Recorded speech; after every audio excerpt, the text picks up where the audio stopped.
રાજકોટના નવનિયુક્ત mayor doctor Nehal શુક્લ હોદ્દો સંભાળતાની સાથે જ એક્શન મોડમાં જોવા મળી રહ્યા છે.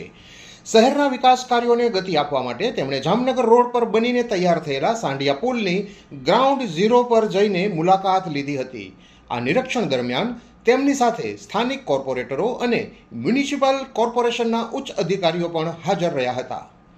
સાંઢિયા પુલની મુલાકાત દરમિયાન મેયર ડોક્ટર નેહલ શુક્લને બ્રિજના કામમાં કેટલીક નાની મોટી ખામીઓ જોવા મળી હતી. આ ક્ષતિઓને ગંભીરતાથી લઈને તેમણે સ્થળ પર જ અધિકારીઓનો ઉઘડો લીધો હતો અને તમામ ખામીઓને સત્વરે દૂર કરવા માટે કડક આદેશો આપ્યા છે. મેયરે મીડિયા સાથેની વાતચીતમાં આશ્વાસન આપ્યું છે કે આ તમામ ટેકનિકલ ક્ષતિઓ સુધારીને ખૂબ જ ટૂંક સમયમાં આ બ્રિજ જનતા માટે ખુલ્લો મૂકવામાં આવશે, જેથી વાહન ચાલકોને મોટી રાહત મળશે. બીજી તરફ મેયર બન્યા બાદ ડોક્ટર નેહલ શુક્લે ભાજપના વરિષ્ઠ અગ્રણી અને કર્ણાટકના પૂર્વ રાજ્યપાલ વજુભાઈ વાળાની શુભેચ્છા મુલાકાત લીધી હતી. વજુભાઈ વાળાએ નવા વરાયેલા મેયરને ફૂલહાર પહેરાવીને ઉષ્માભેર આશીર્વાદ આપ્યા હતા અને તેમની પીઠ થપથપાવી હતી.